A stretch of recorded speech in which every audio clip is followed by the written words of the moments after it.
It seems that 2018 for Madison County might mark a new record, and it's an unfortunate one. According to Madison County Coroner Jimmy Cornelison, he says that there seems to have been a record number of deaths that he's had to attend to. Many of these, he reports, are overdoses. This also lends a problem to the coroner's office itself, as many unclaimed bodies, due to these sort of incidents, are never picked up. WBON-TV went and spoke to Coroner Cornelison, who told us about some recent advancements in just the past weeks and what he hopes for the future now that a new term is starting for 2019 after his 20 years of service to the community. King Brothers Used Cars in Winchester has a huge selection of Fords, Chevys, Jeeps, and more. Come by and see why people have been choosing King Brothers for over 50 years or visit kingbrotherscars.com.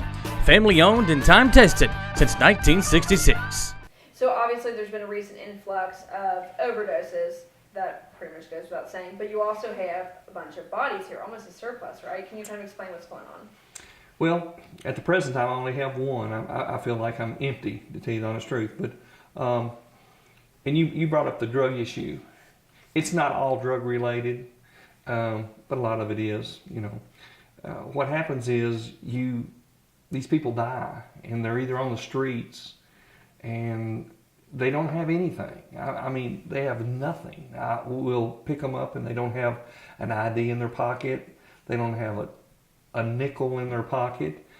They have nothing, and then it becomes a job for us to find the next of kin, because I won't release a name till I find the next of kin. Of course, I don't have a name at that point in time. So we have to start going back, and anybody who may have had contact with this person, like, I'll take a picture of them, take it to the jail. Great resource. Great. Why the jail?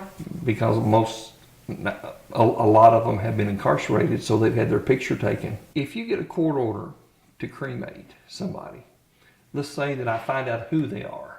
If I don't find out who they are, I can't cremate them. I've got to ID them first.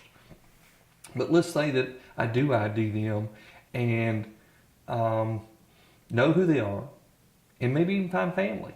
But the law has changed recently about cremation and things. Before, let's say you had 5 brothers and sisters, and I found you deceased somewhere, and you weren't married, had no children of legal age, then all 10 of those siblings had to sign a paper, a cremation form.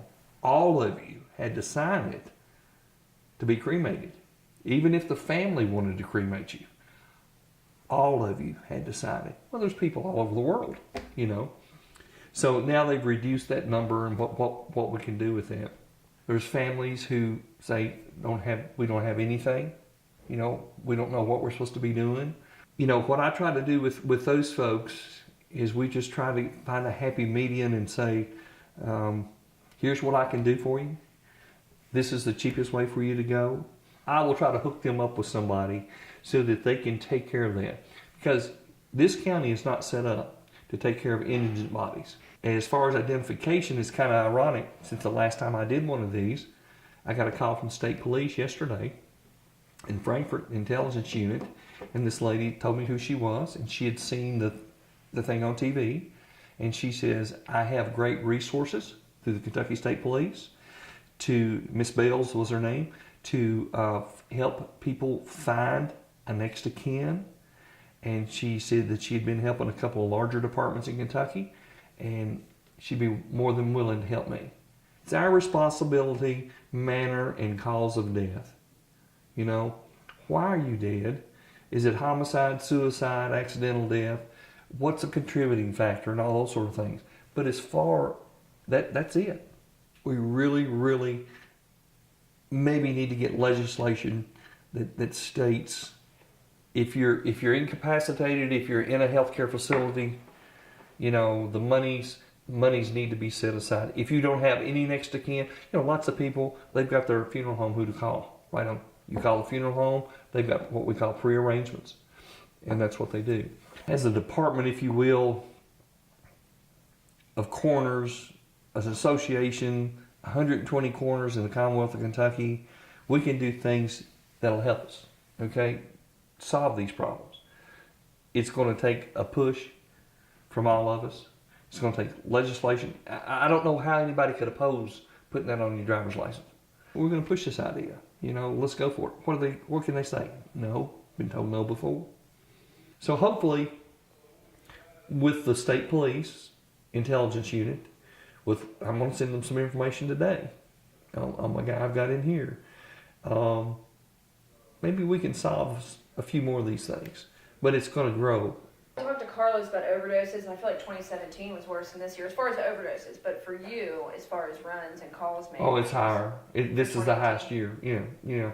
But now I haven't tallied everything yet. But you can say with confidence. Oh yeah, but I'm going to tell you that I have done no fewer drug overdoses than I did last year or 17, maybe more. Clearly, Coroner Cornelison has a dedication to his community and to Madison County. For more stories such as these, be sure to visit Richmond's very own WBONTV.com. I'm Marissa Hempel.